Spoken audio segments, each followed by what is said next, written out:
Welcome back to Slipspace Stories. Tonight, we journey through one of the most profound and catastrophic chapters in galactic history, the complete chronicle of the Covenant, a theocratic empire that would reshape the destiny of countless worlds and species across the Orion arm of the Milky Way galaxy.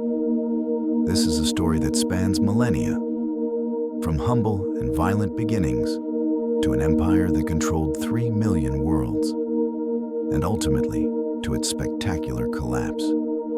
So settle in, get comfortable, and let us begin this comprehensive journey through the ages. The Age of Abandonment, Seeds of Faith.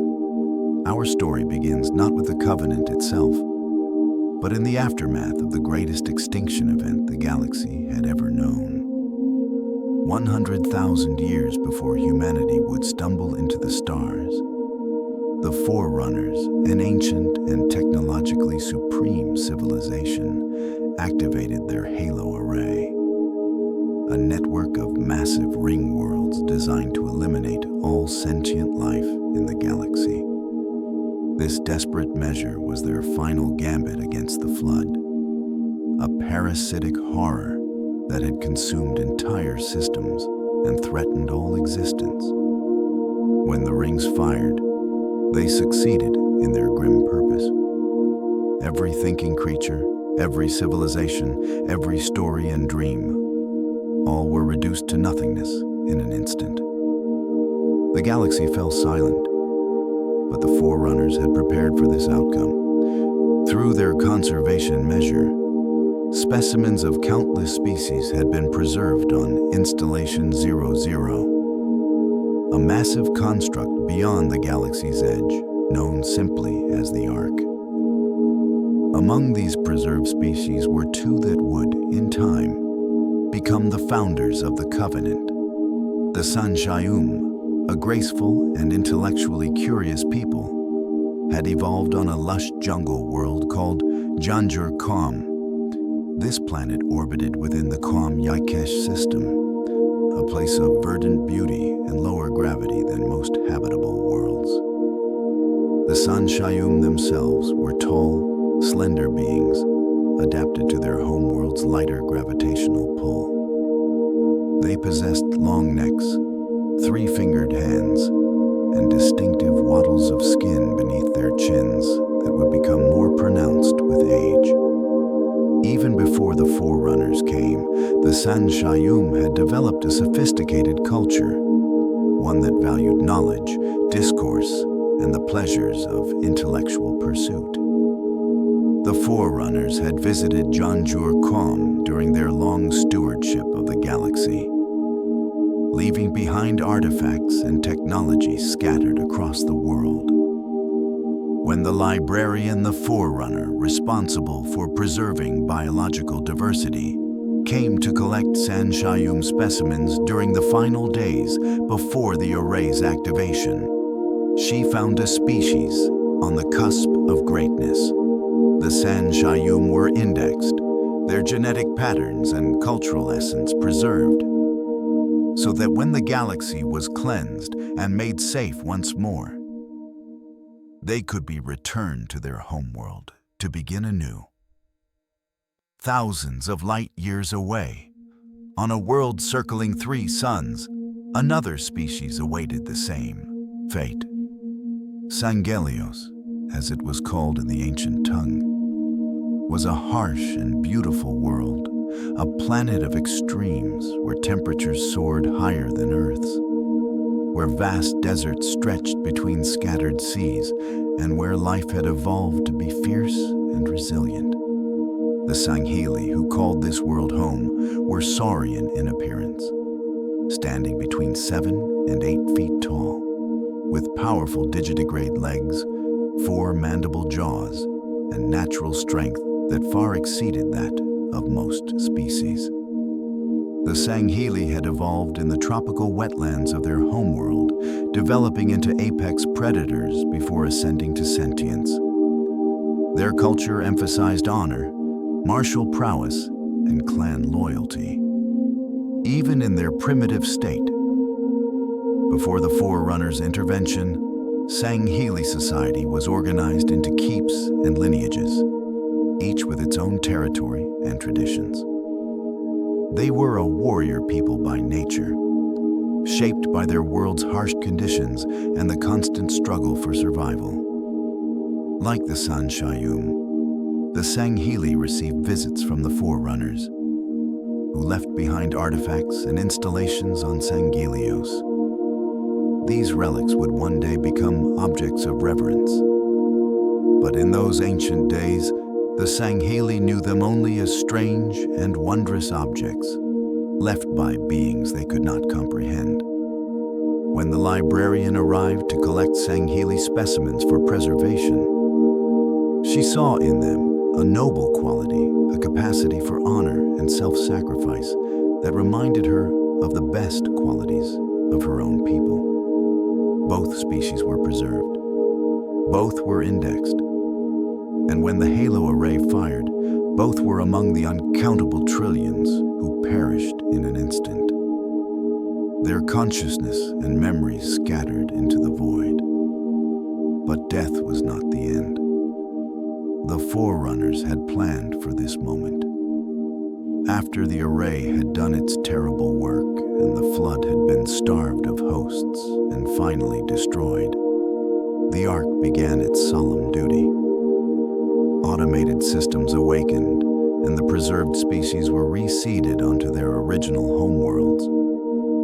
The Sanshayum returned to Janjur-Kum with no memory of what had come before, no knowledge of the Forerunners who had saved them, no understanding of the apocalypse they had survived.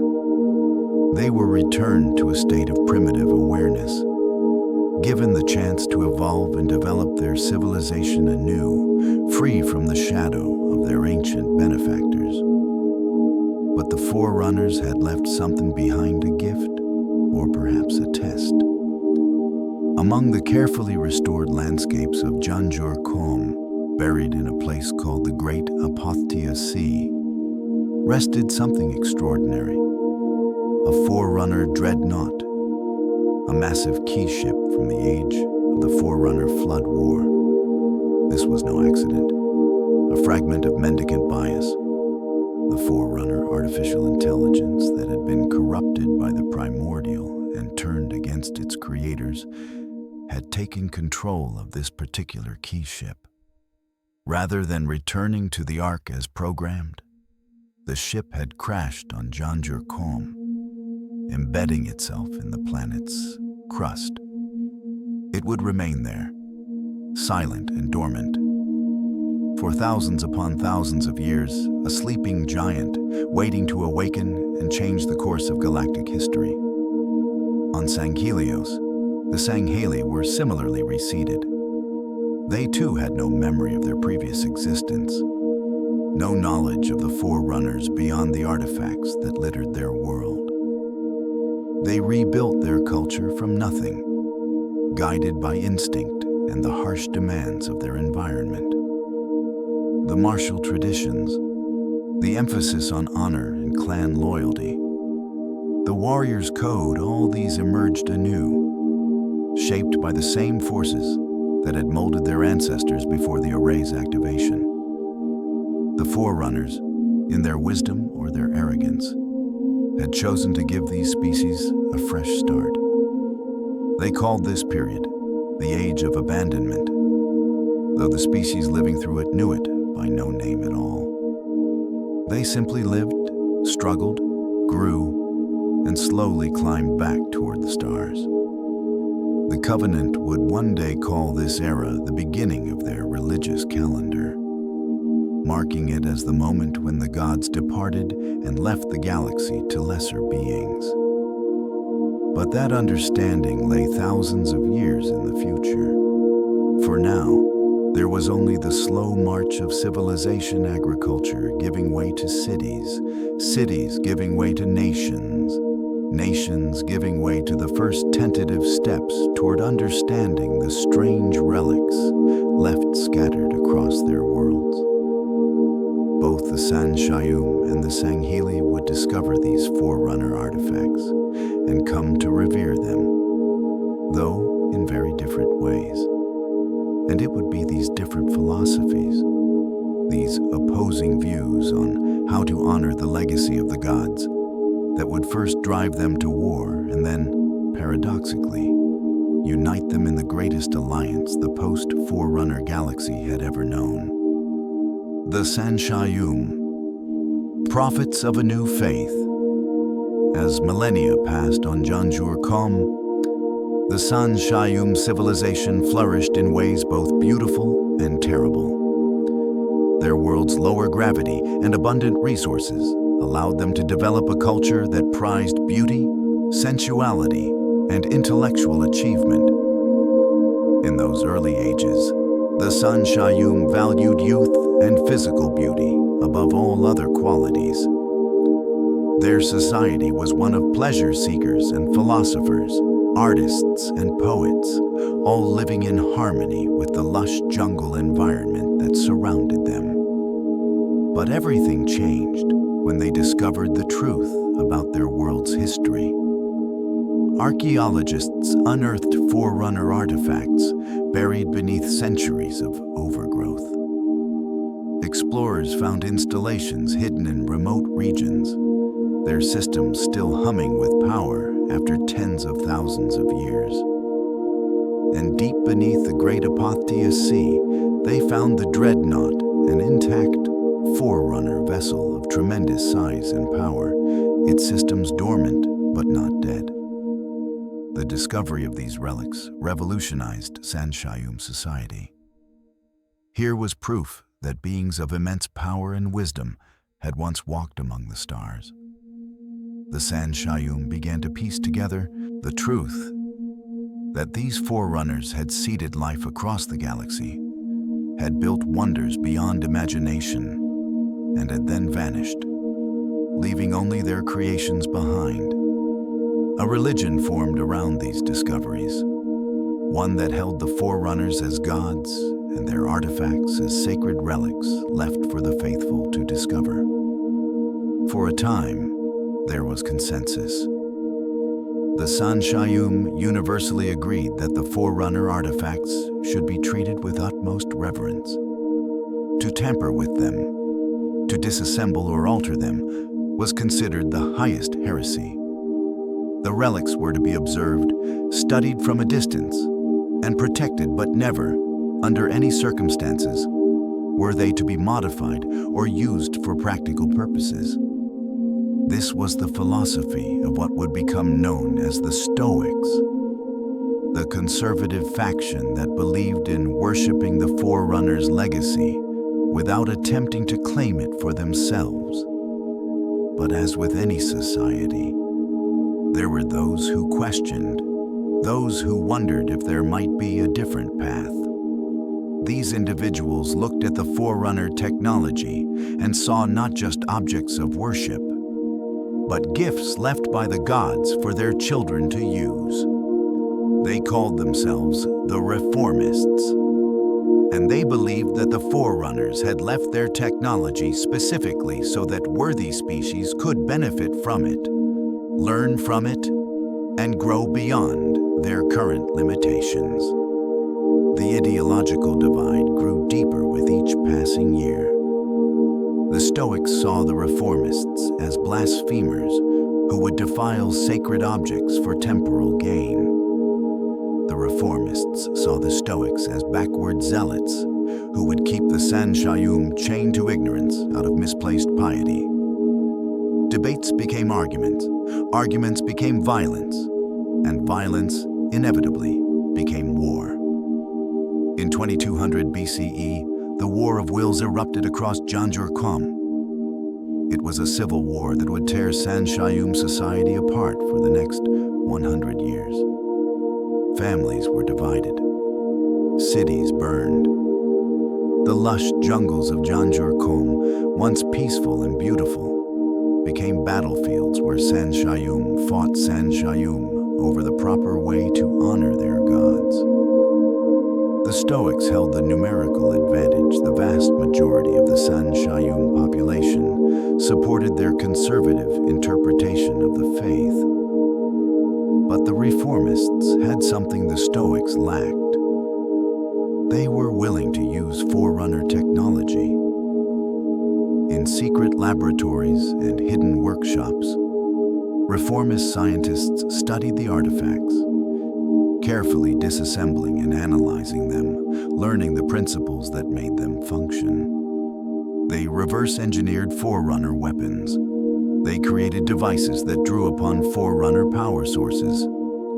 And as the war ground on, their technological advantage began to offset the Stoics' numerical superiority. For a century, the conflict raged. Neither side could achieve decisive victory. The Stoics could not overcome the Reformists' technological edge, and the Reformists lacked the numbers to truly defeat their more numerous opponents. The war might have continued indefinitely, each side locked in endless stalemate, if not for the most audacious gambit in Sanshayum history.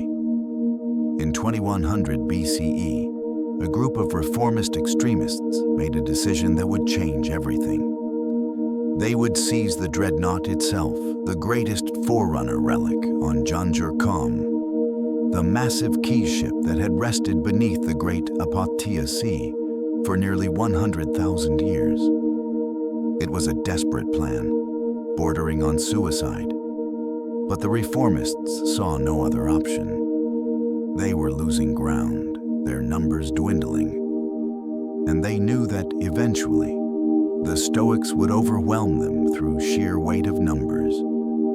Teams of Reformist engineers and technicians infiltrated the dreadnought, fighting past Stoic defenders who had claimed the vessel as a holy site. Using their hard-won knowledge of Forerunner technology, they managed to do what seemed impossible. They awakened the sleeping ship. Power systems that had lain dormant for eons roared to life. The dreadnought, which the Sanshayum would come to call the anodyne spirit, began to stir. The Stoics found themselves in an impossible position. They could not allow the Reformists to escape with the most sacred relic on their world. But to attack the dreadnought would mean destroying the very artifact they claimed to protect.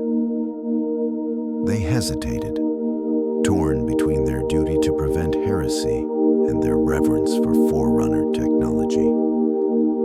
And in that moment of hesitation, the Reformists acted. The dreadnought activated its engines, and the results were catastrophic.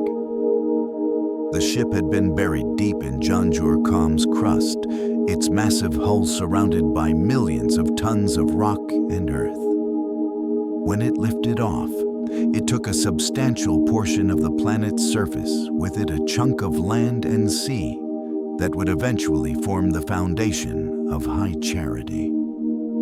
The mobile city that would one day serve as the Covenant's capital. The devastation was immense. Tidal waves swept across continents. The planet's crust fractured and buckled. Millions died in the initial catastrophe and in the environmental disasters that followed. But the Reformists had escaped. Approximately 1,000 Sanshayum, all that remained of the Reformist faction after a century of civil war, now found themselves aboard a functioning Forerunner vessel capable of faster-than-light travel. They were exiles, cursed by the Stoics to never return to Janjur-Kom upon pain of death. They had no home, no world to call their own. All they had was the dreadnought and the conviction that they had done the right thing. The fragment of mendicant bias within the dreadnought remained silent, its presence unknown to the Sanshayum. It had been damaged and fragmented during the final battles of the Forerunner Flood War, and most of its higher functions were dormant. But it was there, a ghost in the machine, watching as these primitive beings claimed its vessel and set out into the galaxy. The reformist San Shayum spent the next several decades aboard the Dreadnought, exploring the galaxy and searching for a new home. They discovered other worlds, other civilizations, and other Forerunner relics scattered across the stars. They began to develop their interpretation of the faith, refining their belief that the Forerunners had ascended to a higher plane of existence, and that the proper way to honor them was to follow in their footsteps. It was during these travels that they first encountered another species created by the Forerunners, one that would change the course of their destiny forever. They had discovered the Huragok, the engineers, floating creatures of organic and mechanical components that the Forerunners had bioengineered to maintain their installations. These gentle beings became invaluable to the San Shayum, helping them understand and maintain the Dreadnought's complex systems. Living conditions aboard the Dreadnought were cramped and difficult. The San Shayum population began to suffer from inbreeding, as their gene pool was limited to the 1,000 individuals who had escaped Janjur Qom. Physical degradation became a serious concern. Where once the San Shayum had valued youth and beauty, they now found themselves aging prematurely, their bodies weakened by genetic bottlenecks and the challenges of living in an environment not designed for them. But they persevered. And in 938 BCE, nearly 1,200 years after their exodus from Janjur Qom, the reformist San Shayum made first contact with a species that would become their partners in creating the greatest empire the galaxy had known since the Forerunners themselves, the Sangheili, warriors of honor. While the San Shayum struggled with civil war and eventual exile, the Sangheili were developing their own complex relationship with Forerunner technology. On Sanghelios and its two moons, Kikost and Suban, Sangheili civilization had grown and flourished over the thousands of years since their reseeding. The Sangheili homeworld was a place of dramatic contrasts. Three suns, Urs, Fied, and Juri, illuminated a world with temperatures ranging from -5 degrees to 56 degrees Celsius. 5 continents, Yermo, Kivro, Capra, Vardma, and Tolvus, were dominated by vast deserts punctuated by scattered bodies of water. It was a harsh world that bred harsh people. Sangheili society had organized itself into a feudal structure based on clans and keeps. Each family lineage controlled territory, often centered around fortress-like keeps that served as both homes and defensive strongholds. These keeps were matrilineal in nature, passed down through the female line, while males served as warriors and defenders. Children were raised communally, never learning the identity of their biological fathers. This custom ensured that each individual was judged on their own merits rather than their parentage. Every Sangheili keep maintained a saga wall or battle poem, a record of the family's history, particularly its martial achievements. These living documents detailed every significant battle, every act of valor, every sacrifice made in the name of honor. For the Sangheili, history was not something to be read in books. It was etched into the very walls of their homes, a constant reminder of the deeds that had come before, and the standard to which each new generation must aspire. Combat training began in childhood. Sangheili young learned to fight almost as soon as they could walk. They hunted small creatures that lived in Sanghelios' wilderness, developing the skills and instincts they would need as warriors. Both males and females received this training. though only males typically went on to become full warriors. Females were expected to be capable of defending their keeps should the need arise. The Sangheili's relationship with Forerunner artifacts was fundamentally different from that of the Sanshayum. When they discovered the relics scattered across their world installations, weapons, devices whose purpose they could not fathom, they saw them as objects left by gods who had transcended mortal existence. Like the Stoic Sanshayum, the Sangheili believed that these artifacts should not be disturbed or desecrated. To tamper with Forerunner technology was the highest heresy, a blasphemy that could bring down divine wrath. But the Sangheili also possessed a pragmatic streak, born of their warrior culture. While their official doctrine held that Forerunner artifacts were sacred and inviolate, some Sangheili scientists worked in secret, studying the relics and attempting to understand their principles. This clandestine research would later prove crucial to their survival, though few outside these secret circles knew it was happening. Sangheili society was not monolithic. The various clans and keeps often came into conflict with one another, disputes over territory or honor that could only be settled through combat. These clan battles of Sanghelios were formalized conflicts, governed by strict rules of engagement and codes of honor. They were brutal, often deadly, but they served a purpose. They kept the Sangheili sharp, ensured that only the most skilled warriors rose to positions of leadership, and maintained the martial culture that defined their species.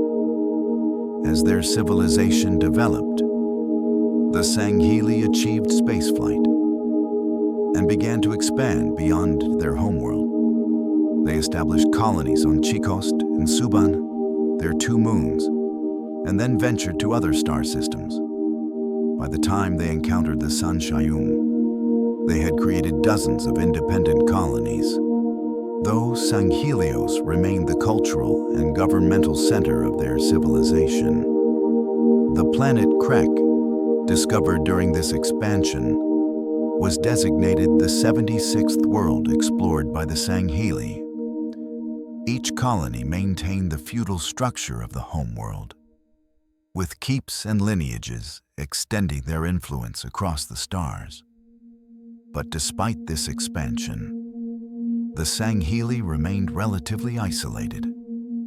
They had encountered no other spacefaring civilizations, no other species to challenge their understanding of the universe. The Sangheili military was organized around the concept of warrior lances, small units of elite combatants who trained and fought together, developing bonds of brotherhood that were considered sacred. The energy sword, a weapon whose design had been inspired by Forerunner technology, though crafted through the Sangheili's own metallurgical skill, became the symbol of a warrior's honor. Only those who had proven themselves worthy were permitted to wield these weapons. Leadership among the Sangheili was determined by merit and combat prowess. Each keep selected a Kaidan, a leader chosen by the Council of Elders based on their martial achievements and wisdom. Kaidans could be challenged for their position, and such challenges were often settled through ritual combat. It was a system that ensured only the strongest and most capable rose to positions of authority. The Sangheili had developed a complex code of honor that governed every aspect of their lives. This code emphasized personal valor, loyalty to one's keep and clan, and the willingness to sacrifice everything for a worthy cause. Cowardice was the gravest sin a Sangheili could commit, worse than death itself. A warrior who fled from battle brought shame not only upon himself, but upon his entire lineage. Medical care presented a particular problem for Sangheili culture. Warriors were expected to endure pain and injury without complaint. To seek treatment, especially from another Sangheili, was seen as a sign of weakness. Many Sangheili would rather die than admit they needed help. When they did accept medical attention, they preferred it to come from non-Sangheili, so that their own kind would not witness their vulnerability. This proud, martial culture had shaped the Sangheili into formidable warriors.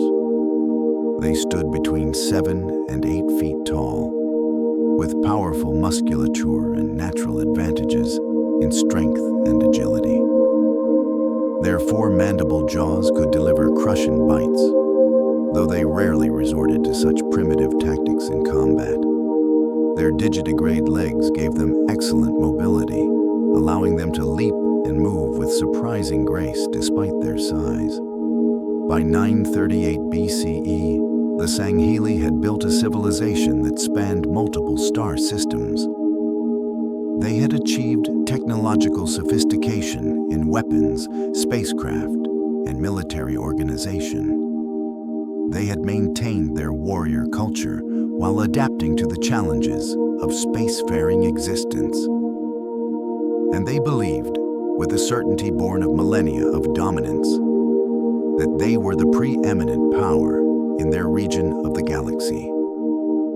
They were about to discover how wrong they were. The War of Beginnings, Fire and Faith. When the San Shayum dreadnought entered Sangheili-controlled space in 938 BCE, it triggered a chain of events that would reshape galactic civilization for the next 3,000 years.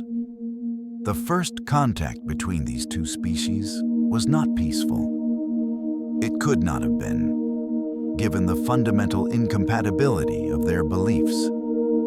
The San Shayum, guided by their reformist philosophy, had come in search of Forerunner artifacts.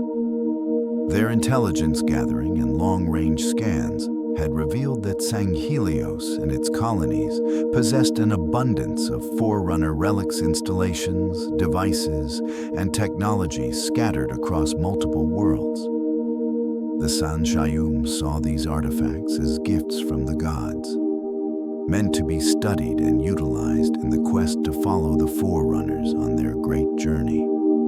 The Sangheili saw the San Shayum's approach to these sacred objects as an unspeakable heresy. When they discovered that the San Shayum had not only tampered with Forerunner technology, but had actually incorporated it into their own equipment and ships, their outrage was absolute. The San Shayum flew aboard a Forerunner vessel they had desecrated with modifications. They wielded weapons derived from sacred relics. They proposed to do the same to the artifacts on Sangheili worlds. This could not be tolerated. The initial engagement was brief and brutal. A Sangheili fleet moved to intercept the dreadnought, intent on destroying this vessel full of blasphemers. The Sangheili warriors expected an easy victory. They outnumbered the San Shayum significantly, and their martial prowess was legendary. What they did not account for was the sheer technological superiority that the dreadnought represented. The San Shayum, despite their physical frailty and small numbers, possessed a weapons system millennia beyond anything the Sangheili had yet developed. The dreadnought's energy projectors tore through Sangheili vessels with contemptuous ease. Entire ships were vaporized in seconds. The Sangheili fleet, which had approached expecting to deliver divine judgment upon heretics, instead found itself outmatched and outgunned. The survivors retreated to Sanghelios, carrying news of the disaster. The Sangheili leadership realized they faced an enemy unlike any they had encountered before. The San Shayum might be physically weak accounts from the battle indicated that a single Sangheili warrior could easily defeat 10 Sanshayum in hand-to-hand combat. But their technological advantage was so overwhelming that physical prowess meant nothing. War was declared. The Sangheili mobilized their entire civilization for conflict. Every able-bodied warrior took up arms. Shipyards worked ceaselessly to produce new vessels. The clans put aside their differences and united against the common enemy. This was not merely a territorial dispute or a conflict over resources.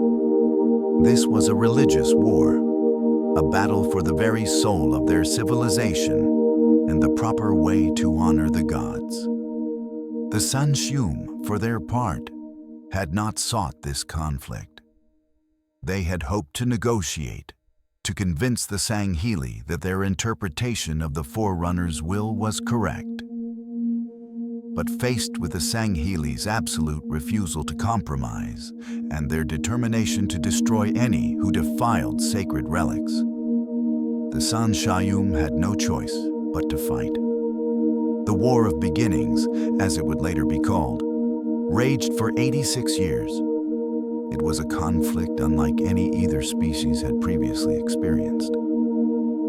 The Sangheili possessed superior numbers, superior physical capabilities, and a warrior tradition honed over thousands of years. But the Sanshayum had the Dreadnought, an essentially impregnable fortress ship that no Sangheili weapon could seriously damage. The Sanshayum employed hit-and-run tactics, using the Dreadnought's superior speed and firepower to strike at Sangheili worlds and installations before retreating beyond retaliation. They avoided large-scale engagements where the Sangheili's numerical advantage could be brought to bear. Instead, they fought a war of attrition, gradually wearing down their enemy's capacity to resist. The Sangheili, meanwhile, adapted as only warriors can. Their secret scientists accelerated their study of Forerunner technology, seeking weapons and systems that could level the playing field. By 876 BCE, 62 years into the conflict, the Sangheili had made enough progress to begin incorporating Forerunner-derived technology into their own warships and armaments. This was an enormous concession for the Sangheili. They were abandoning a central tenet of their faith, the belief that Forerunner artifacts should never be tampered with or used for practical purposes. But the alternative was extinction. And the Sangheili's pragmatic warrior culture recognized that survival took precedence over dogma. Even the most devout among them could see that their species could not continue the war without adopting some of the very practices they had condemned in the Sanshayum. The decision was not made lightly. Fierce debates raged among the Kaidans and clan leaders. Some argued that to use Forerunner technology was to betray everything the Sangheili stood for, and that it would be better to die with honor than to survive as blasphemers. Others countered that the gods would not have left the technology if they did not intend for worthy species to use it, and that the Sangheili's survival was itself a sacred duty. In the end, necessity won out over principle. The Sangheili began retrofitting their ships with Forerunner-derived weapons and systems. They improved their armor using principles gleaned from ancient relics. They enhanced their energy shields and propulsion systems. And gradually, slowly, the tide of war began to shift. But even with technological parity, the war dragged on. Both species were locked in a death spiral, each convinced that the other represented an existential threat that could not be negotiated with or appeased. Worlds burned. Fleets clashed in the void between stars. Entire generations of Sanghili and Sanshayum knew nothing but war. By 852 BCE, both species teetered on the brink of collapse. The Sanghili had lost countless warriors and had exhausted much of their military infrastructure. The Sanshayum, never numerous to begin with, had seen their population reduced to dangerous levels. The genetic bottleneck that had begun with their exodus from Janjur Qom had been exacerbated by decades of warfare. If the conflict continued, both species faced the very real possibility of extinction. It was in this darkest hour that cooler heads began to prevail.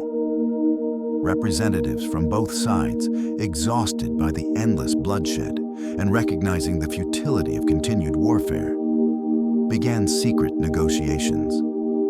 These talks were delicate and fraught with danger. Both species had hardliners who would have seen any negotiation as treachery. But slowly, carefully, the outlines of a possible peace began to emerge. The key insight was this: both species worshipped the Forerunners and believed in following their path. The Sanshayum believed this meant using Forerunner technology to achieve transcendence.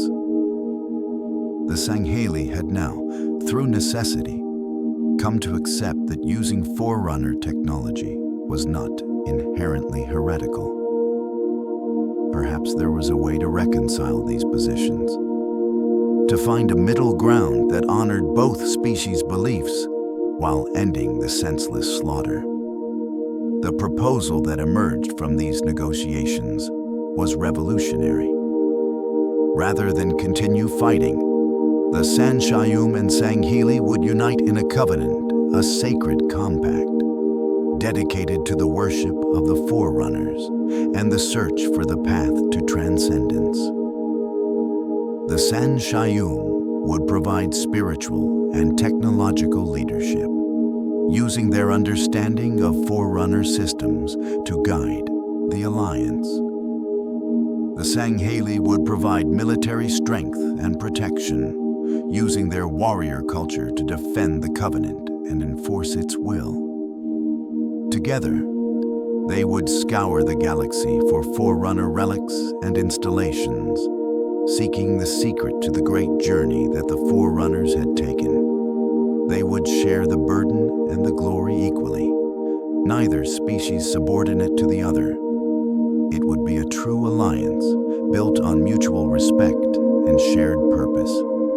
This compact was formalized in 852 BCE with the signing of the Writ of Union, a document that would serve as the founding charter of the Covenant Empire.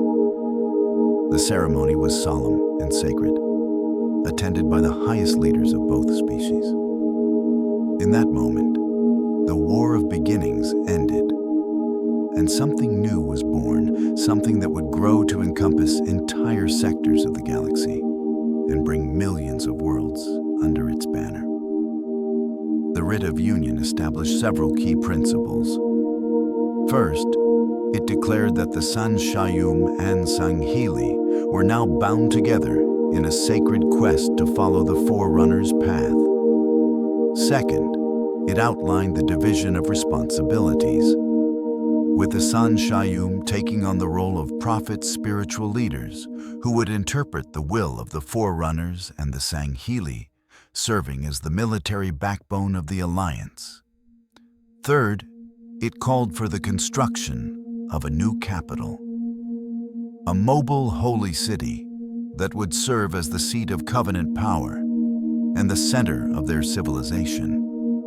This last provision would result in the creation of High Charity, one of the most remarkable constructions in the galaxy.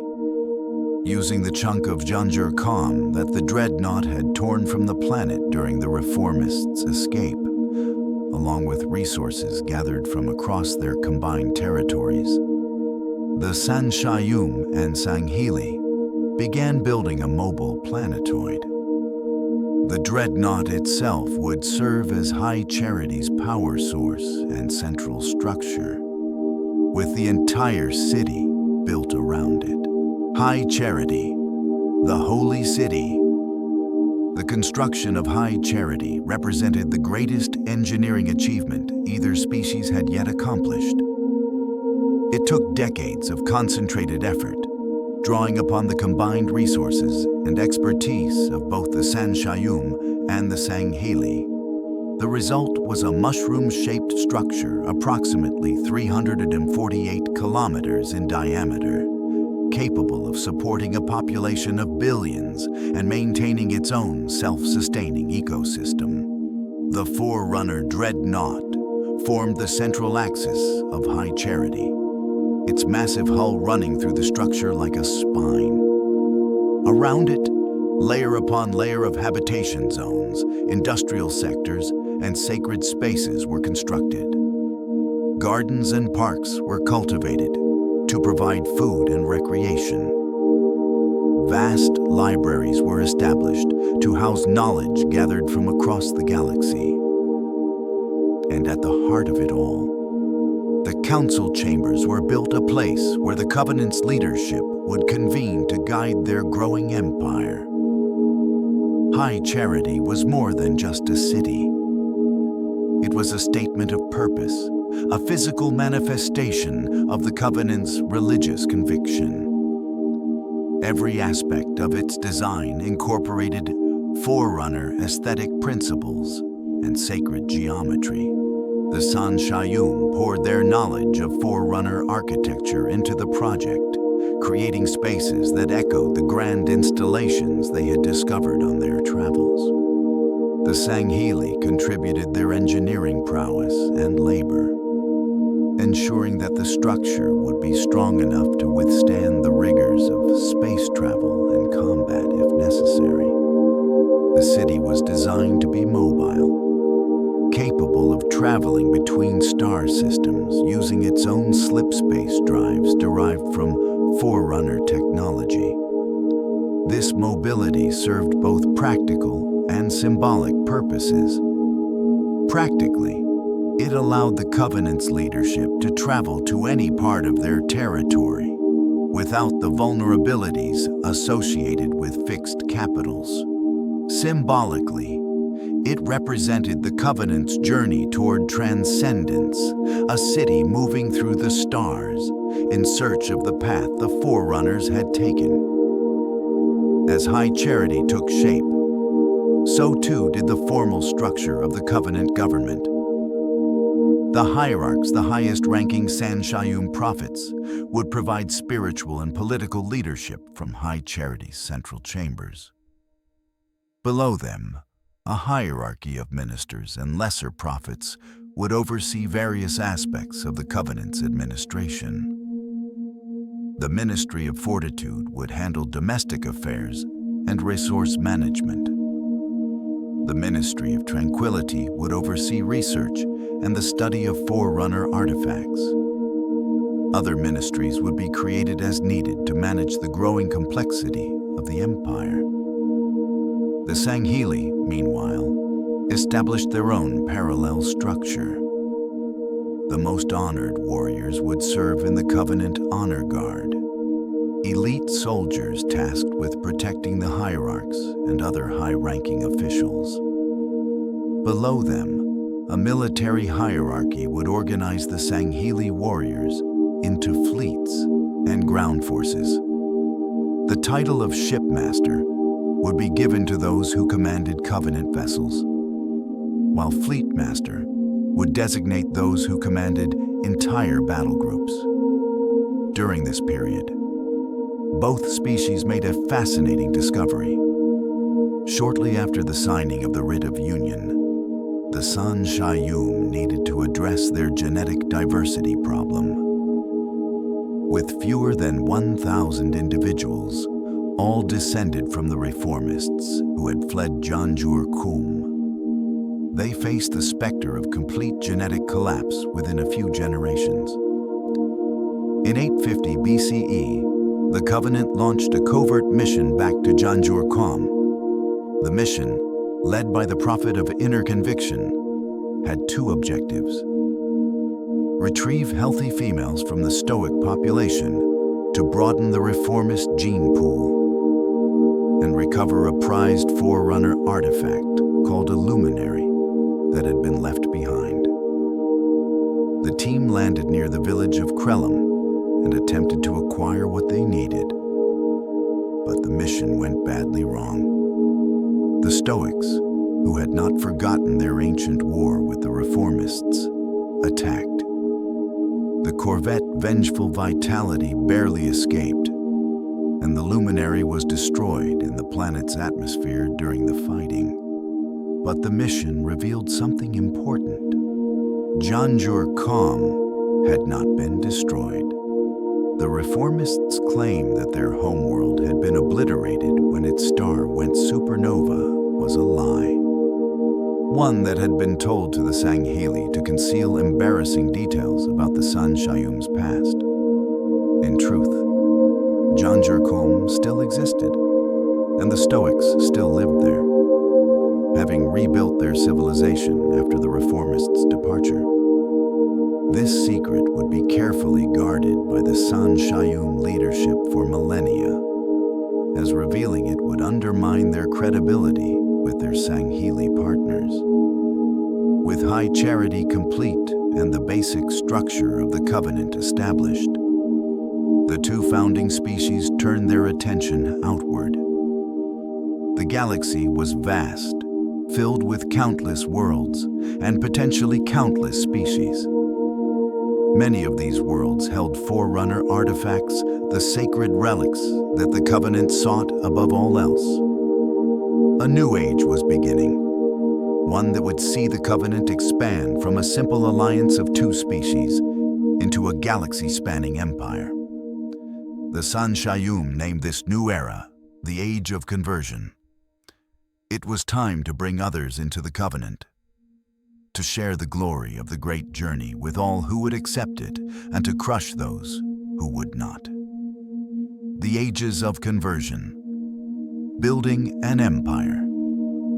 The Covenant's expansion across the galaxy followed a pattern that would become grimly familiar to countless species over the following millennia. When Covenant scouts discovered a new civilization, they would first assess whether the species was worthy of being brought into the fold.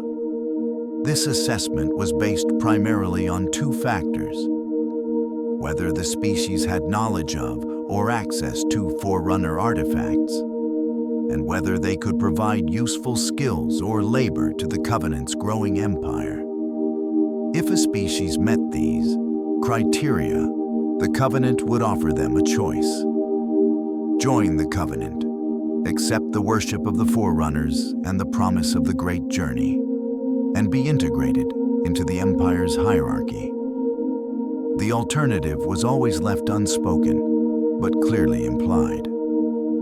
Species that refused were declared heretics, enemies of the gods themselves, and the full might of the Covenant military would be brought to bear against them. Most species, faced with the overwhelming technological and military superiority of the Covenant, chose to join. Those that resisted were either annihilated or subjugated by force. Over the centuries and millennia that followed the signings of the Writ of Union, the Covenant would incorporate dozens of client species into its ranks, each assigned a place in the Empire's rigid caste system based on their perceived value and abilities. The first species to join after the founding were the Huragok, though join might be too strong a word for what actually happened. The Huragok were not a natural species at all, but rather bioengineered constructs created by the Forerunners to maintain their installations. The San Shayum had encountered them during their travels and had come to rely on these gentle, floating creatures for their unparalleled ability to understand and repair technology. Huragok, called engineers by the Sangheli, were entirely non-violent and seemingly incapable of aggression. They existed only to repair and improve machines, driven by an instinctive compulsion to make things function better. They communicated through sign language, their multiple tentacle-like appendages moving in complex patterns to convey meaning. When the Covenant encountered Huragok tending to Forerunner installations across the galaxy, they were invariably cooperative, willing to work for anyone who needed their services. The Huragok became invaluable to the Covenant war machine. They maintained the fleets, improved weapon systems, and helped unlock the secrets of Forerunner artifacts that even the Sanshayum could not fully understand. But they were not granted citizenship or rights within the Covenant hierarchy. They were tools, albeit incredibly sophisticated and valuable ones, and were treated as such. The Ungoi were the next species to be absorbed into the Covenant, though their integration was far less voluntary than the Huragoks.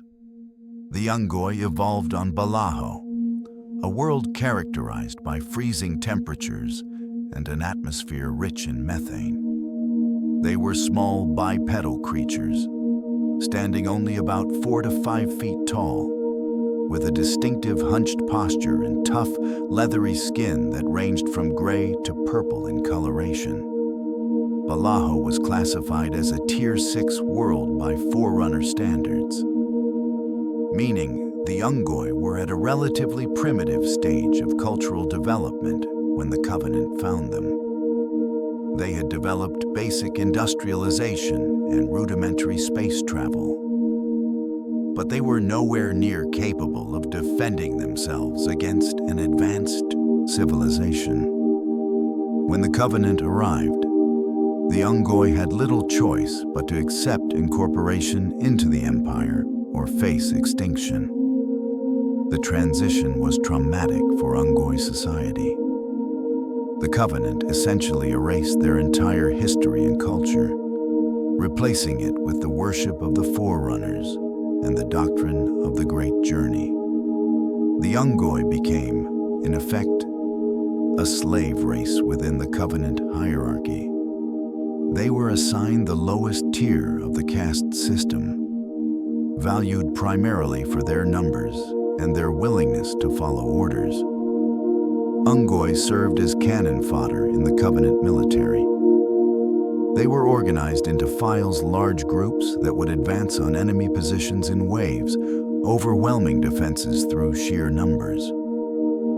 Individual Ungoi were not expected to be particularly skilled or brave. Indeed, they were known for their tendency to panic and flee when their leaders were killed or when faced with overwhelming force. But insufficient numbers, led by more experienced warriors, they could be devastatingly effective. The Ungoi's dependence on methane to breathe meant they had to wear breathing apparatus at all times when operating in environments suited to most other Covenant species. These tanks, along with their distinctive armor and weaponry, became the standard appearance of the Covenant's most numerous foot soldiers. Despite their low status, the Ungoi would prove surprisingly resilient, and their discontent with their treatment would eventually lead to one of the most significant crises in early Covenant history. The Kig-Yar, discovered sometime after the Ungoi, presented a very different set of challenges and opportunities for the Covenant. These avian reptilian creatures hailed from the moon Ain, which orbited the gas giant Chuot. The Kig-Yar had evolved as predators, with excellent vision, sharp talons, and a lean, agile build that made them natural scouts and skirmishers. Unlike the Ungoi, the Kig-Yar were not primitive when the Covenant encountered them. They had developed space travel and had established themselves as raiders and pirates, attacking shipping lanes and vulnerable colonies throughout their region of space. They were merkin, opportunistic, and skilled at hit-and-run tactics. When the Covenant made contact, the Kig-Yar saw an opportunity for profit and protection. The Kig-Yar's integration into the Covenant was more of a business arrangement than a true conversion. They accepted the Forerunner religion with what could charitably be called minimal enthusiasm, seeing it more as the price of admission to a profitable partnership. In exchange for nominal allegiance to the Covenant, they gained access to better technology, the protection of the Covenant military, and opportunities for raiding and plundering that they would not have had as independent pirates. Within the Covenant military, the Kig-Yar found their niche as snipers, scouts, and support troops. Their exceptional eyesight made them superb marksmen, and they were often deployed with long-range weapons to pick off enemy leaders and high-value targets. They also received point defense gauntlets, personal energy shields mounted on their forearms, which allowed them to advance under fire while providing covering fire for other units. The Kig-Yar's relationship with the other Covenant species was often strained. The Ungoi in particular despised them, as the Kig-Yar had been responsible for numerous provocations and insults over the years. This tension would later contribute to a major uprising. The Sanghili, meanwhile, viewed the Kig-Yar with disdain, seeing them as cowardly opportunists who lacked true honor. But the Kig-Yar proved too useful to reject, and so they maintained their place in the Covenant hierarchy, always looking out for their own interests first. The incorporation of the Lek Golo represented one of the Covenant's most significant military challenges during the ages of conversion. The Lek Golo were not individuals in the traditional sense, but rather colonies of orange, worm-like creatures that could combine into larger gestalt forms.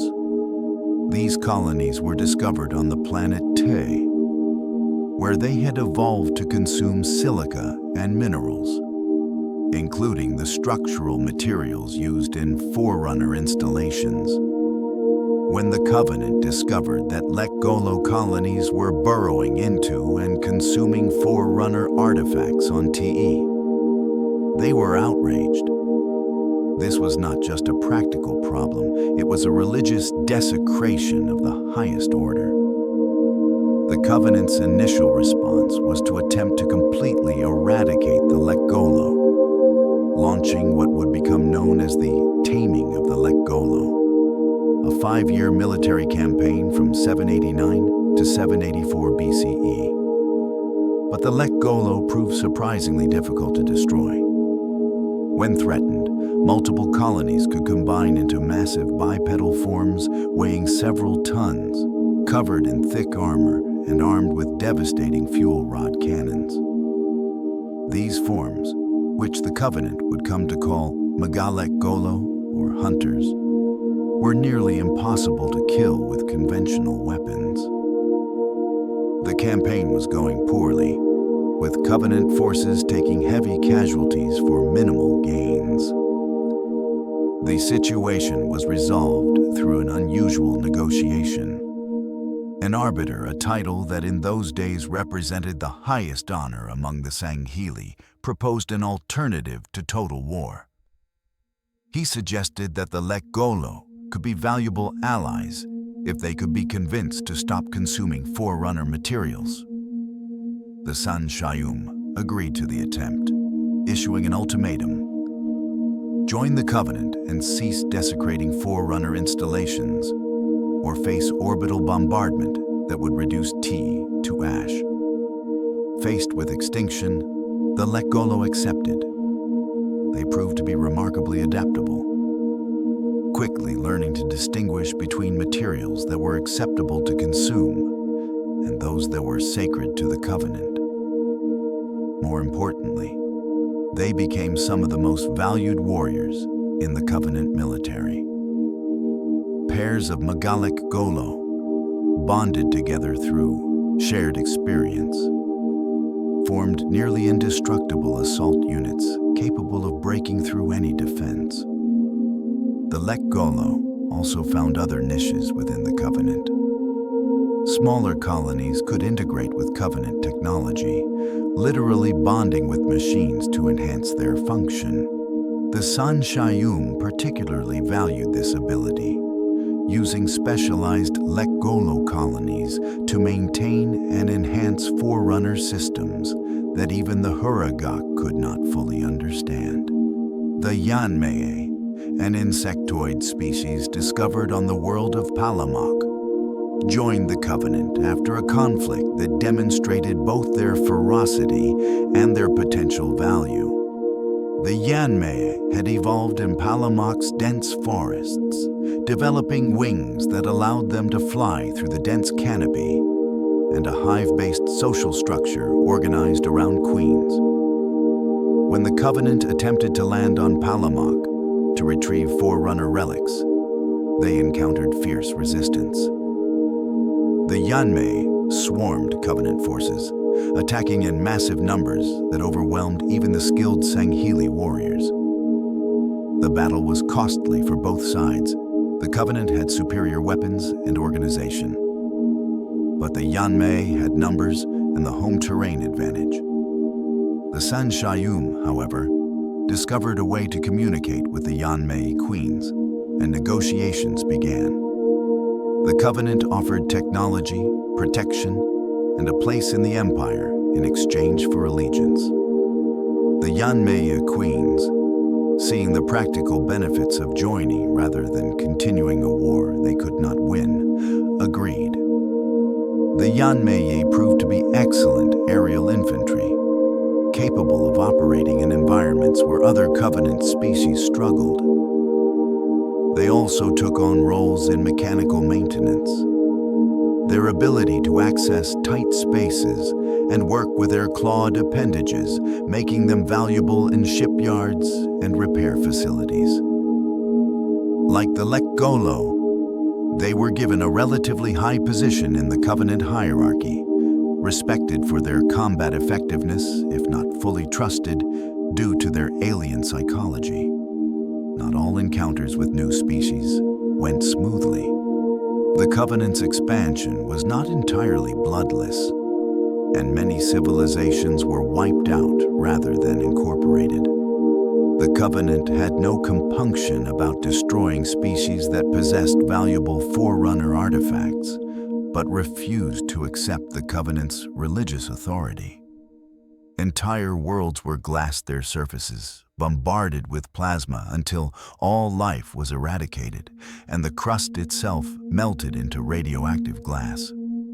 By the time the Covenant's expansion reached its zenith, the Empire controlled approximately 3 million habitable worlds spread across a significant portion of the Orion Arm. The San Shayum prophets ruled from high charity, interpreting the will of the Forerunners and guiding the Covenant toward the promise of transcendence. The Sanghili provided military leadership and honor guards for the prophets.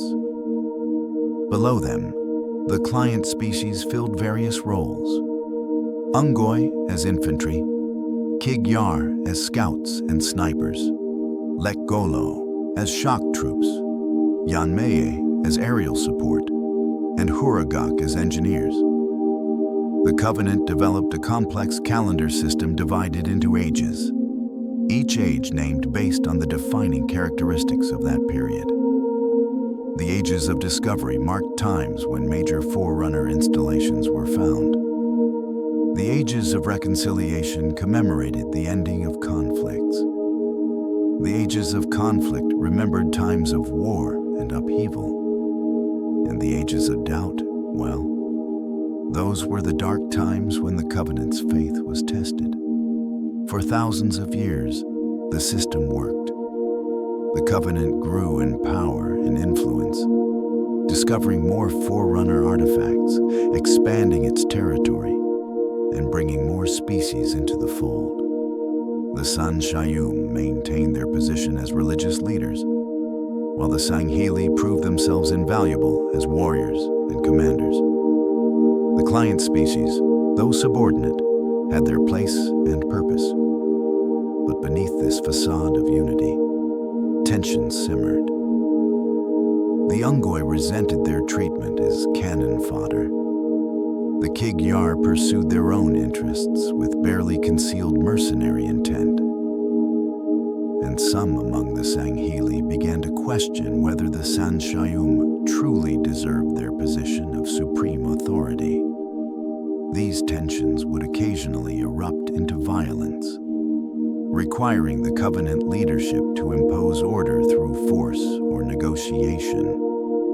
One such eruption would become known as the Ungoi Rebellion, a conflict that occurred during the 39th Age of Conflict, and that nearly tore the Covenant apart from within. And as the Covenant continued to expand, searching endlessly for more Forerunner artifacts and the secret to the Great Journey, they remained unaware that they were on a collision course with a species that would challenge everything they believed. That species was humanity, and the war that would follow their discovery would ultimately bring down the entire Covenant Empire. The Ungoi Rebellion, cracks in the foundation. The 39th Age of Conflict began with what the Covenant leadership initially dismissed as a minor incident. On a Covenant supply depot, a group of Kig-Yar handlers had been tormenting their Ungoi laborers, engaging in casual cruelty that had become all too common in the lower ranks of the Covenant hierarchy. The particular incident that sparked the crisis became known as the Infusion Incident. Kig-Yar had contaminated the Ungoi's methane supplies with harmful chemicals as a cruel joke. Several Ungoi died from the poisoning. Others became gravely ill. And the Kig-Yar responsible faced no punishment whatsoever. To the Covenant leadership, this was business as usual. The Ungoi were the lowest tier of the hierarchy after all, barely above the status of equipment. Their suffering was of little concern to those in power. But the Ungoi had reached their breaking point. Years of abuse, poor treatment, and being used as expendable cannon fodder had created a reservoir of resentment that the infusion incident finally caused to overflow. What began as localized protests quickly spread across multiple Covenant installations and worlds. Ungoi workers refused to perform their duties. Ungoi soldiers abandoned their posts. And in some cases, Ungoi actually attacked their Covenant overseers, using stolen weapons to strike back against those who had tormented them for so long. The rebellion spread with shocking speed. The Ungoi population was enormous. They vastly outnumbered every other Covenant species, except possibly the Sanshayum. And their reproductive rate meant they could replace losses quickly. When organized and determined, they represented a genuine threat to Covenant stability. The Covenant's initial response was to attempt suppression through force. Sangheili-led units were dispatched to rebellious worlds to restore order. But the situation quickly spiraled out of control. Ungoi were dying by the thousands, and each death only fueled more rebellion. Entire colonies became war zones as Ungoi fought desperately for better treatment, or simply for the right to survive with dignity. The Covenant leadership realized they faced a choice: continue the bloody suppression and potentially trigger a full-scale civil war, or find a way to address the Ungoi's grievances and restore order through negotiation. The decision was made to send an arbiter, though, at this time. The title still carried its original meaning as a great warrior and negotiator, rather than the mark of shame it would later become. The arbiter managed to quell the rebellion through a combination of military force and concessions. The Covenant agreed to improve conditions for the Ungoi, to punish those who had directly caused the infusion incident, and to give Ungoi better training and equipment. In exchange, the Ungoi would return to their duties and accept their place in the hierarchy. It was a compromise, and like most compromises, it satisfied no one completely. The Ungoi gained some improvements, but remained in the lowest tier of Covenant society. The Sanghili, meanwhile, learned an important lesson. The Ungoi needed to be mixed into their units and given better training, because desperate and untrained Ungoi were more dangerous to the Covenant than useful. The rebellion left scars. It demonstrated that the Covenant's hierarchical system was not as stable as the leadership believed. It showed that even the most oppressed populations could find the will to resist if pushed too far. And it created an age of doubt, a period when many in the Covenant questioned whether their society truly reflected the will of the Forerunners. But the Covenant endured. The system was adjusted, the rebellion was suppressed, and the march toward the great journey continued. High charity remained the center of the Covenant's power, and the prophets continued their search for Forerunner artifacts and the secret to transcendence. For 2,000 years after the Ungoi rebellion, the Covenant experienced relative stability. New species were occasionally added to the empire. The Jiralhanai, discovered on the harsh world of Doisak, would join late in the Covenant's history and eventually play a pivotal role in its destruction. But for the most part, the Covenant had reached a steady state, controlling its vast territory and conducting its endless search for Forerunner relics. And then, in 2525, everything changed. The Covenant made first contact with humanity on the colony world of Harvest, and what they discovered there would set in motion the events that would ultimately destroy their entire civilization. First contact, the Harvest catastrophe.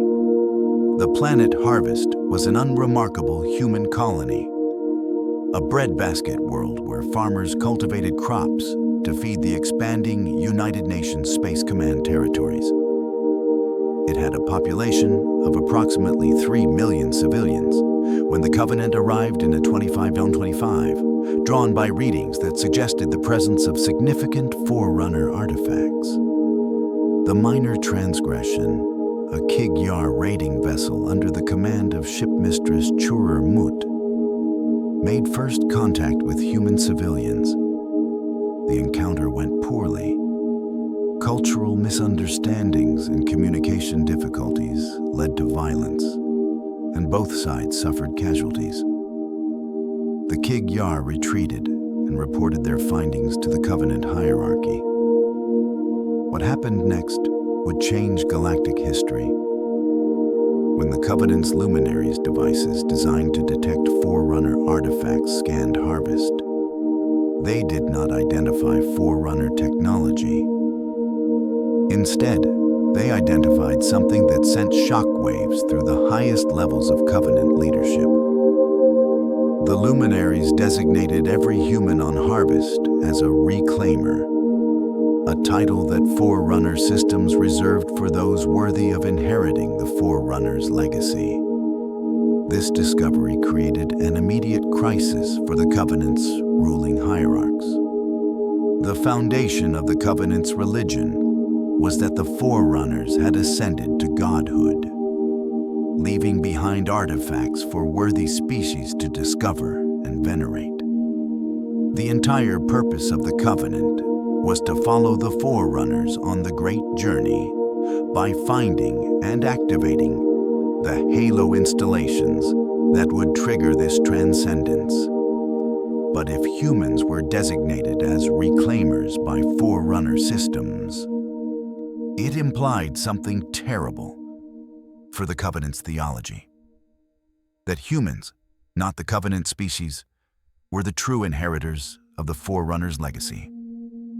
It suggested that the Covenant's entire religious foundation was built on a lie, that the Sanshayum and Sanghili were not the chosen followers of the Forerunners at all. The hierarchs, the prophets of truth, mercy, and regret, faced an impossible choice. They could reveal this discovery to the Covenant, admit that their entire religion was fundamentally flawed, and watch as their empire collapsed into chaos. Or they could suppress this information and take steps to ensure it never came to light. They chose suppression, and the method they selected was genocide. The prophets declared humanity heretics, enemies of the Forerunners who must be destroyed. They told the Covenant faithful that humans had desecrated Forerunner relics and blasphemed against the gods. The truth about the Reclaimers was buried, known only to the highest levels of Covenant leadership, and a holy war was declared. The Covenant returned to Harvest with overwhelming force, led by the Prophet of Regret himself aboard the flagship Proclamation's Promise. A fleet arrived to cleanse the world of the human infection. What followed was a massacre. The human colonists had no military defenses capable of standing against the Covenant's technological superiority. Entire cities were burned from orbit. Millions died in the initial bombardment. But Harvest's population fought back with desperate determination. Led by Sergeant Avery Johnson and guided by an AI construct, the colonists managed to inflict surprising casualties on the Covenant ground forces. They could not win the disparity in technology, and numbers was simply too great, but they refused to die quietly. The battle for Harvest lasted for 5 years. The Covenant eventually succeeded in glassing the planet, reducing its surface to molten slag and killing virtually all human life. But the cost was unexpectedly high. The Covenant lost ships and warriors that they had not anticipated losing to such a primitive species. And word spread throughout the Covenant military of humans who fought with courage and skill despite their technological inferiority.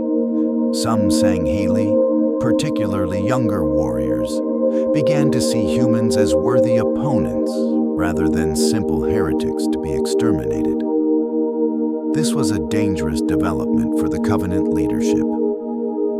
The prophets needed humanity to remain despised enemies, not respected adversaries. The entire justification for the war depended on humans being seen as blasphemers who deserved nothing but annihilation.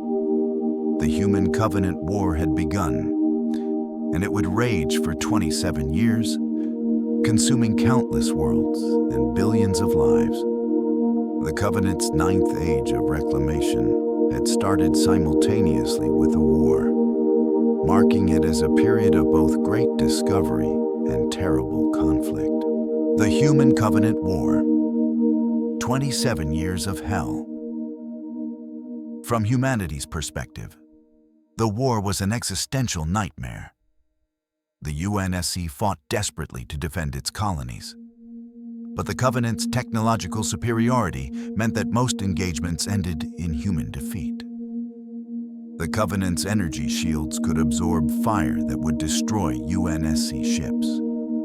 Their plasma weapons melted through human armor, and their ability to accurately navigate slip space gave them strategic mobility that humanity couldn't match. The Cole Protocol was established early in the war, a set of emergency procedures designed to prevent the Covenant from discovering the location of Earth and humanity's inner colonies. Any UNSC ship facing capture was required to purge its navigation data and self-destruct if necessary. Many heroic sacrifices were made to keep Earth's location secret, buying humanity precious time to prepare defenses and develop new weapons. The Covenant, meanwhile, approached the war with religious fervor.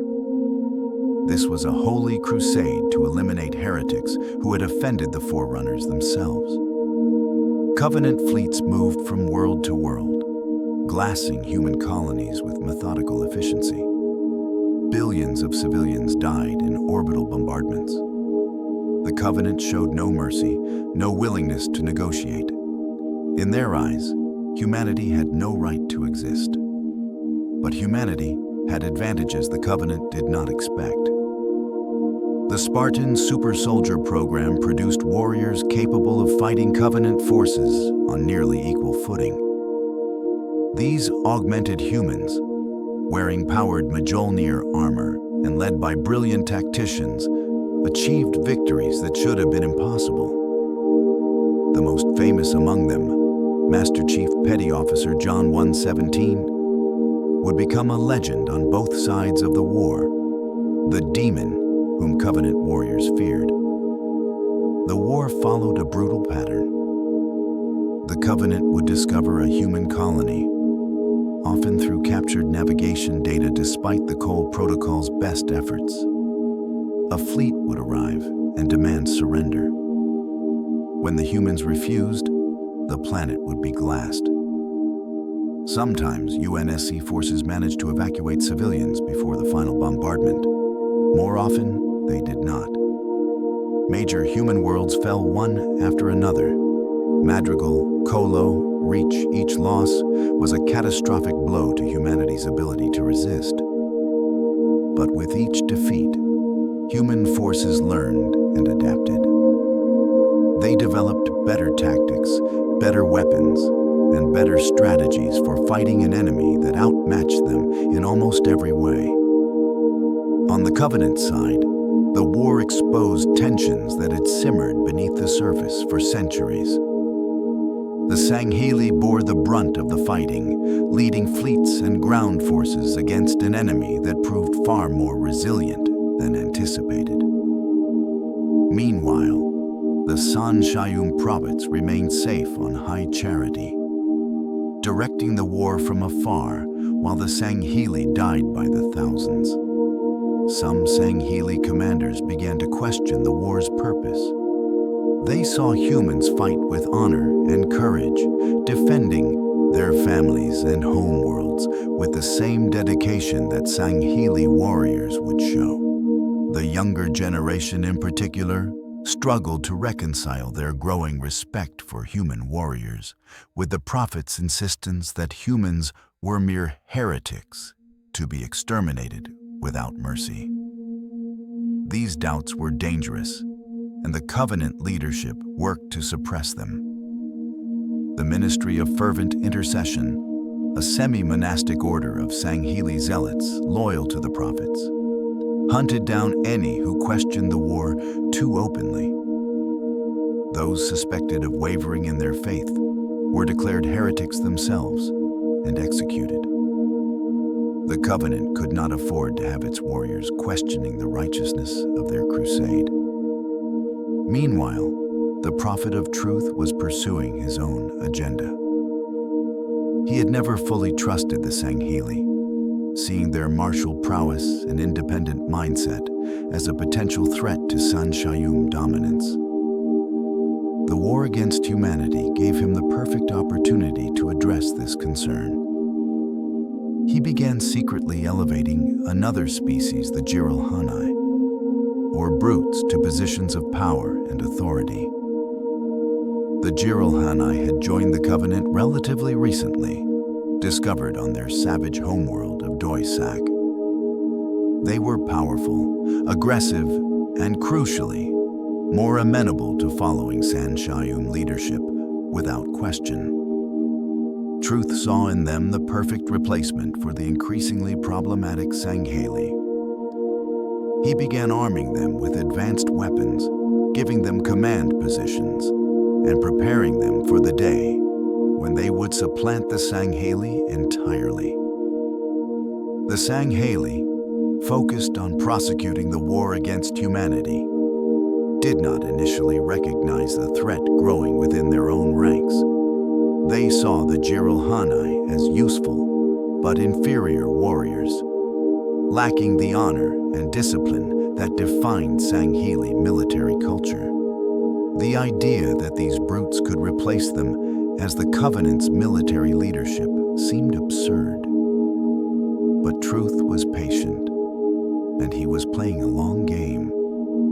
He knew that the war against humanity would eventually lead to the discovery of the Halo installations, the sacred rings that the Covenant believed would trigger the Great Journey. And when that moment came, Truth wanted to ensure that only those loyal to him would be in positions to act. The Halo discoveries, sacred rings. In 2552, everything came to a head.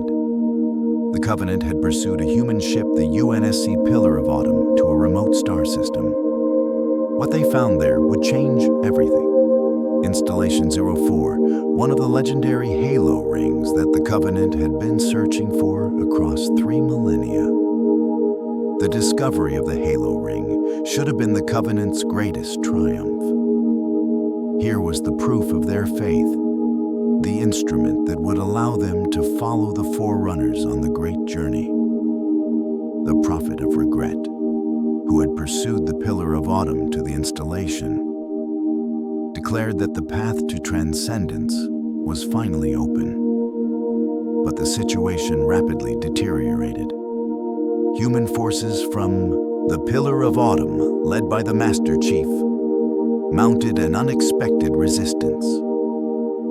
They discovered the true purpose of the Halo installations, not instruments of transcendence, but weapons of mass destruction designed to eliminate all sentient life in the galaxy to starve the Flood parasite. Worse still, the Covenant's actions on the ring accidentally released the Flood from containment facilities where they had been stored for study. The ancient parasite, imprisoned for 100,000 years, was unleashed once more. It began infecting both human and Covenant forces, growing in strength with terrifying speed. The Flood's emergence on Installation 04 was a nightmare scenario. The parasite consumed Covenant and human forces alike, transforming them into grotesque combat forms that attacked the living with mindless ferocity. The pure forms, created when the Flood gained sufficient biomass, were even more deadly. And directing it all was a primitive grave mind, a collective intelligence formed from consumed victims. The Master Chief, realizing the threat the Flood posed, made a desperate decision. He detonated the Pillar of Autumn's fusion reactors while on the ring's surface, destroying Installation 04 entirely. The explosion prevented the Flood from escaping the installation and spreading across the galaxy. But it also denied the Covenant their sacred prize. The Covenant leadership was divided on how to interpret these events. Some saw the ring's destruction as a tragedy, the loss of a sacred artifact. Others began to question whether the installations truly served the purpose the prophets claimed. The most disturbing possibility was that the Forerunners had built Halo as a weapon, not as a path to transcendence, a possibility that undermined the entire foundation of Covenant theology.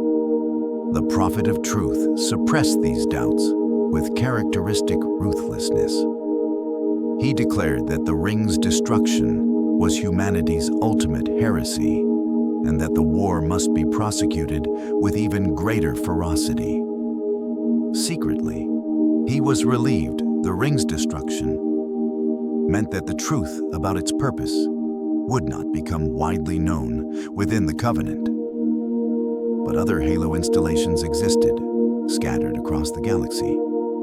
The Covenant would discover Installation 05 shortly after, and this discovery would coincide with the final crisis, that would tear the covenant apart. The Great Schism, empire divided. The end of the covenant began with an act that seemed almost routine. In November 2552, the prophet of truth ordered the changing of the guard, the replacement of the Sangheli, who had served as honor guards to the hierarchs for 3,000 years, with Jiralhanai warriors loyal to him personally. This was an insult beyond measure. The Sangheli had guarded the prophets since the signing of the Writ of Union. It was a sacred duty, the highest honor their civilization could bestow. To be replaced by Jiralhanai, a species the Sangheli considered honorless brutes, was a humiliation that could not be borne. But the insult was only the beginning.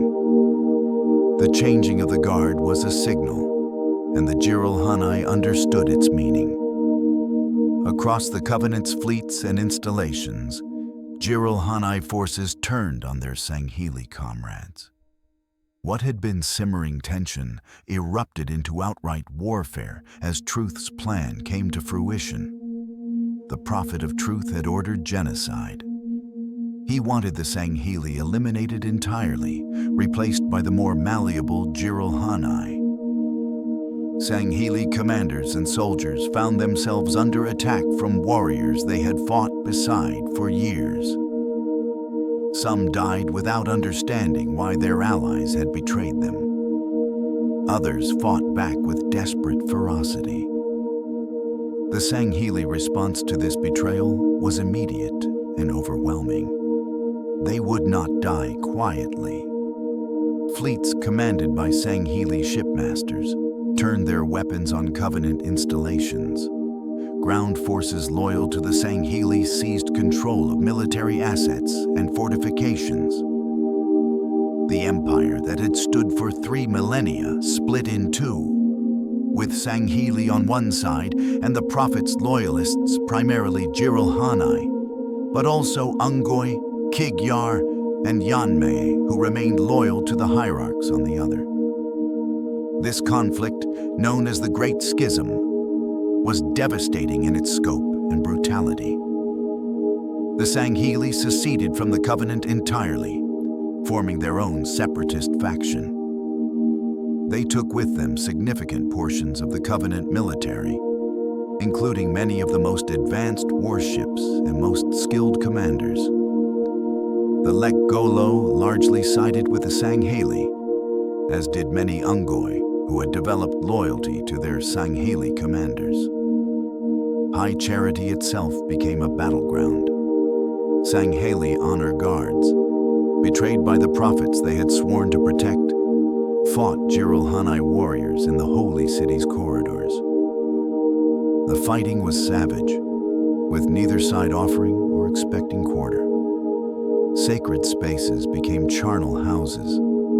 The city that had been the symbol of Covenant unity for 3,000 years ran with blood. But the worst was yet to come. During the chaos of the Great Schism, another threat emerged, a threat that had been contained but never truly defeated. The Flood, led by the Gravemind that had formed on Installation Oro 5, saw an opportunity in the Covenant's civil war.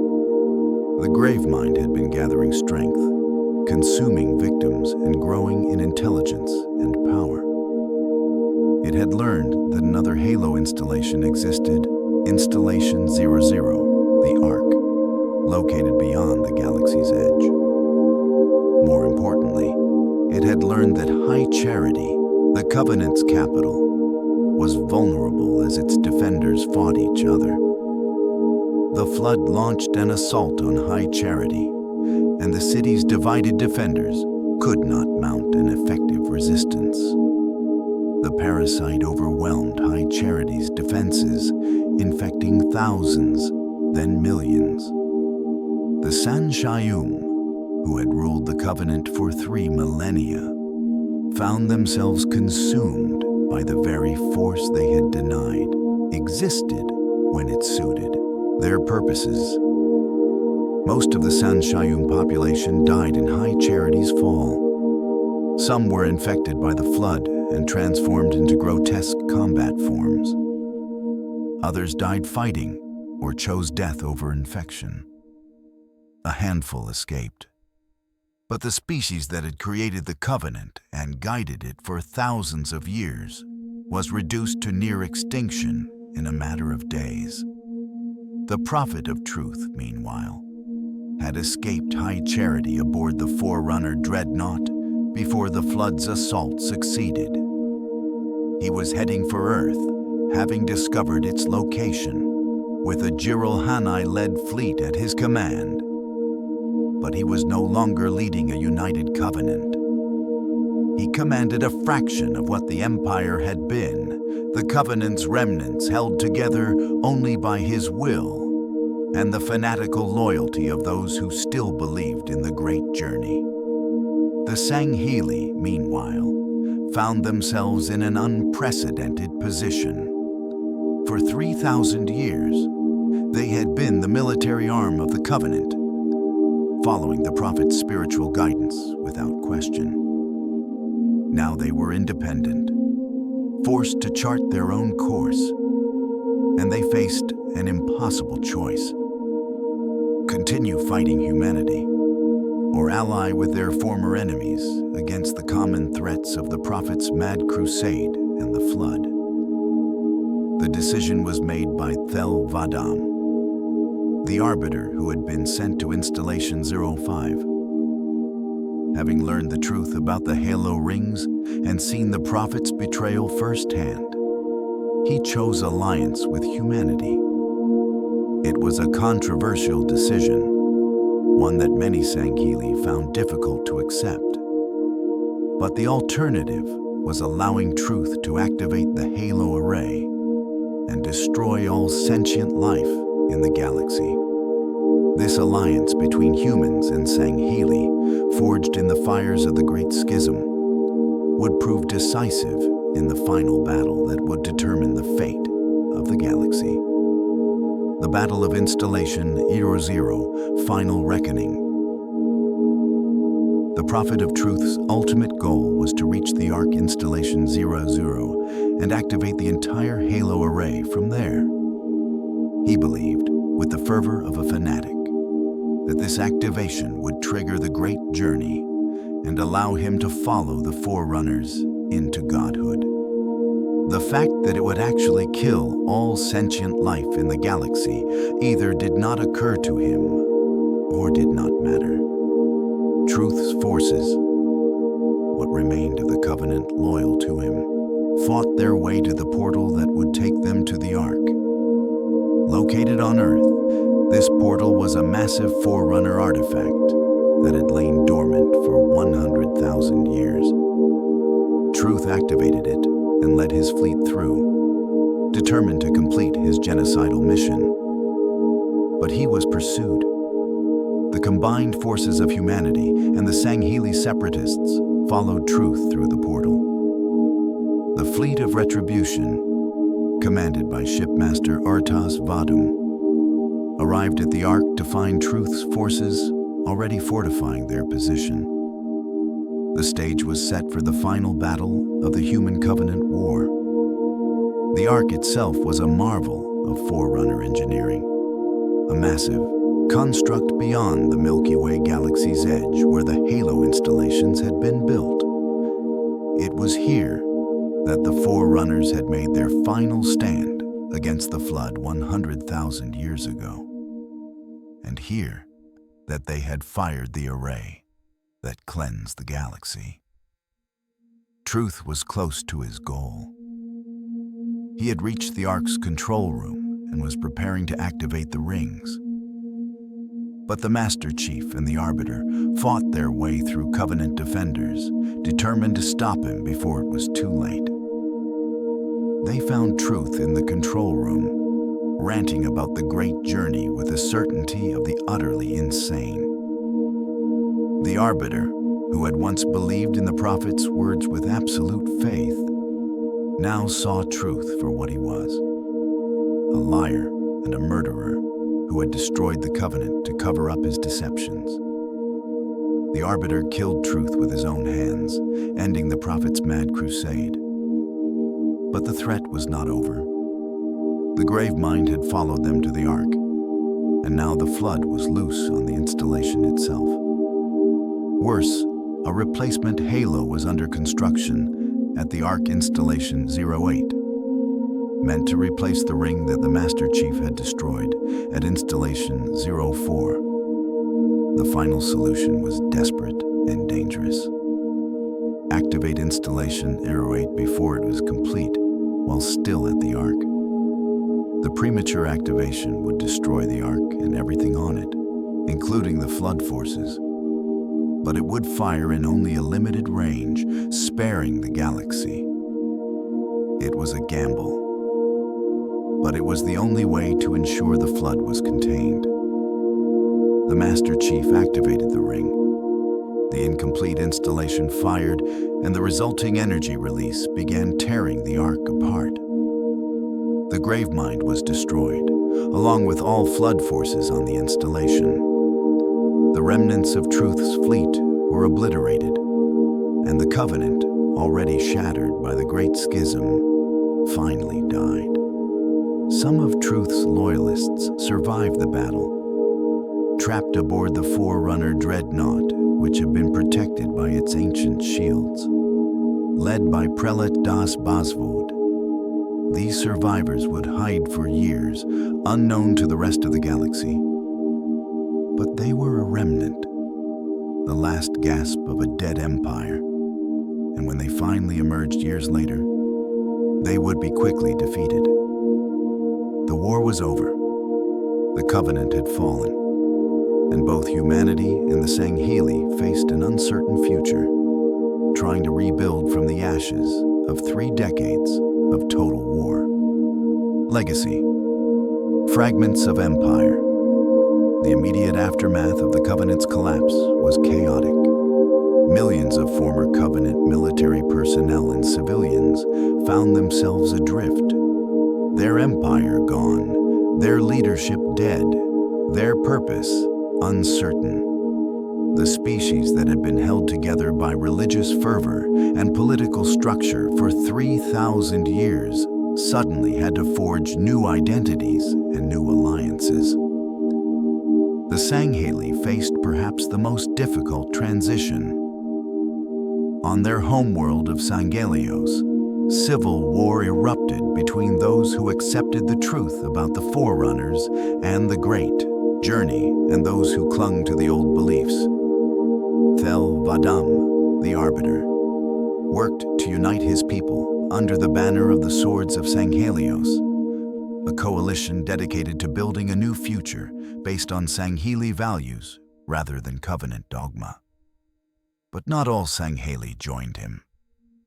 Jules Imdama, a Sangheili commander who refused to accept the truth about the Forerunners, formed a new Covenant faction dedicated to restoring the old order. This Covenant remnant attracted those who could not let go of the promise of the Great Journey, who needed to believe that their centuries of service had meant something. The Jiril Hanai, stripped of their San Shayum patrons and defeated in the war, fractured into countless warring factions. Some, like those who joined the Banished under Atriox, rejected the Covenant's religious framework entirely and became mercenaries and raiders. Others continued fighting the Sangheili out of sheer hatred and a desire for vengeance. The Ungoi and Kigyar found themselves without clear leadership or purpose. Many continued to work as mercenaries, selling their services to whoever would pay. Some tried to return to their homeworlds, only to find societies that had been irrevocably changed by centuries of Covenant rule. The San Shayum, reduced to perhaps a few thousand survivors, went into hiding. Some joined the secretive Order of Restoration, a group that had allegedly been manipulating Covenant politics from the shadows for millennia. Others simply disappeared, retreating to hidden bases and trying to survive in a galaxy that no longer had a place for them. The Huragok continued to do what they had always done, repair and maintain technology for whoever needed their services. The Lekgolo returned to Tay, though some colonies remained with the Sangheli forces they had bonded with. The Yanmaya retreated to Palamok, their queens resuming direct control of their hive societies. Humanity, meanwhile, began the long process of rebuilding. The war had cost them billions of lives and hundreds of colonies. But they had survived, and the alliance with the Sangheli separatists offered hope for a peaceful future. The UNSC established diplomatic relations with the Swords of Sanghelios, and the two former enemies began working together to address common threats. The Halo installations remained a concern. The rings still existed, dormant but functional, scattered across the galaxy. The Forerunner AI-343 Guilty Spark and other monitors continued their lonely vigil, waiting for the day when the installations might be needed again. The Ark, damaged by Installation Eero 8's premature firing, began slowly repairing itself, its automated systems working to restore the installation to full function. Years later, this would lead to new conflicts as various factions fought over control of the Ark and the power it represented. The legacy of the Covenant was complex and contradictory. It had been an empire built on lies, sustained by religious fanaticism and military might. It had committed genocide against humanity and had oppressed its own client species for millennia. Its final years had been marked by betrayal, civil war, and catastrophic losses. But it had also been a civilization of genuine faith and purpose for many of its adherents. Sangheli warriors had fought with honor, even when fighting for a lie. Ungoi had served loyally despite their poor treatment, hoping for a better future. Even the San Shayum, for all their manipulation and deception, had genuinely believed they were guiding the galaxy toward transcendence. The truth about the Covenant was that it had been both more and less than it claimed to be. It had never been the righteous crusade its leaders proclaimed, but neither had it been entirely evil. It had been a deeply flawed institution, built on misunderstandings and sustained by those who could not imagine any other way of life. In the end, the Covenant's greatest legacy may have been the lessons it taught about the dangers of blind faith, unquestioned authority, and the willingness to commit atrocity in the name of a higher purpose. The species that had formed it would spend generations coming to terms with what they had been part of and deciding what they wanted to become. The Covenant was dead, but its shadow would linger across the galaxy for years to come, a reminder of what happens when civilization values dogma over truth, when leaders prioritize power over principles, and when the promise of transcendence is used to justify unspeakable crimes. And somewhere in the darkness between stars, the flood waited, patient and eternal, for its next opportunity to feed. Epilogue. The history of the Covenant is a chronicle of faith, war, betrayal, and ultimately, collapse. From its humble beginnings as an alliance between two species who had nearly destroyed each other, it grew into a galaxy-spanning empire that controlled 3 million worlds and billions of lives. For 3,000 years, it endured, adapting and expanding, bringing species after species under its banner. But it was built on a fundamental lie.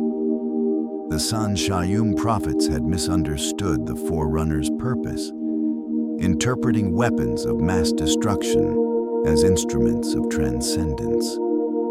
when they discovered that humanity, not they, were the Forerunner's chosen inheritors. They chose genocide over truth, war over honesty. That decision set in motion the events that would destroy everything they had built. The Human Covenant War weakened the Empire. The Great Schism shattered it, and the final battle at the Ark buried it forever. The species that had formed the Covenant survived, but they were changed. The Sangheili learned to question authority and think for themselves. The Ungoi discovered they could resist oppression. The Jiril Hanai found new purposes beyond serving the Prophet's ambitions. And humanity gained allies in the very warriors who had once tried to exterminate them. The Covenant story is, in the end, a cautionary tale about the dangers of unchecked faith and the importance of questioning those who claim to speak for the divine. It reminds us that even the mightiest empires can fall when their foundations are built on lies, and the truth, however uncomfortable, is always preferable to comfortable deception. Thank you for joining us on this journey through the complete history of the Covenant. If you enjoyed this deep dive into Halo lore, please consider liking this video and subscribing to Slip Space Stories for more comprehensive explorations of the Halo universe. Until next time, may your dreams be filled with the echoes of distant stars and the stories they tell. Sweet dreams and good night.